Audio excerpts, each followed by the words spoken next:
பொதுவாக இங்கே வந்து என்ன ஒரு பார்வை இருக்குது அப்படின்னா, பாஜக வந்து சிறுபான்மையினருக்கு, இஸ்லாமியருக்கு எதிரான ஒரு கட்சி அப்படின்றது பெரும்பான்மையான மக்களுடைய நம்பிக்கையாக இருக்குது.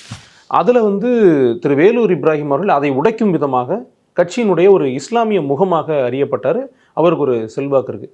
பொதுவாக இஸ்லாமிய சமூகம் எப்படி பார்க்குது பாஜகவை, குறிப்பாக வேலூர் இப்ராஹிம் அவர்களை? அவர் ஒரு இஸ்லாமிய முகமாக எந்த இஸ்லாமியனும் பார்க்கல, நம்பர் 1. ரெண்டாவது, அவருக்கு ஒரு செல்வாக்கு இருக்குன்னீங்கல்ல, அவர் இறந்தார்னா முஸ்லீம்கள் 4 பேர் தூக்கிட்டு போகிறது கூட ஆள் இல்லை. இதுதான் அவருடைய செல்வாக்கை சொல்கிறேன், இலகுவா பெருசாக இல்லை. அவர் ஒரு பிரச்சாரத்துக்கு போகும்போது அவர் கூட நிறைய பேர் வர்றாங்க. எல்லாமே வந்து பாஜக ப்ரொமோட் பண்ணுது, வேற ஒன்றும் இல்லை.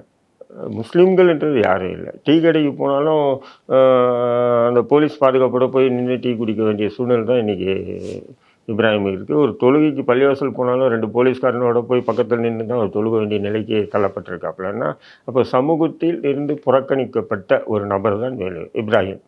இவனை வேலூர் இப்ராஹிம்ன்றாங்க. உண்மையை பார்த்தீங்கன்னு சொன்னால் இவங்க வந்து பர்மா அகதிகள். பர்மாலேருந்து வந்தாங்க இல்லையா தமிழ்நாட்டுக்கு. நிறைய பேர் வந்தாங்க, முஸ்லீம்கள் வந்தாங்க, இந்துக்கள் ஒரு காலத்தில் வந்தாங்க.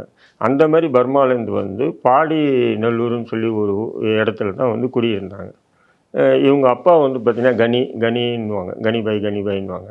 அவர் வந்து பாயாசம் விற்பார். இப்ராஹிமுக்கு முதல் பேரை வந்து பாயாச இப்ராஹிம் தான் கூப்பிடுவாங்க. பாயாச இப்ராஹிம்னு சொல்லி தான் கூப்பிடுவாங்க.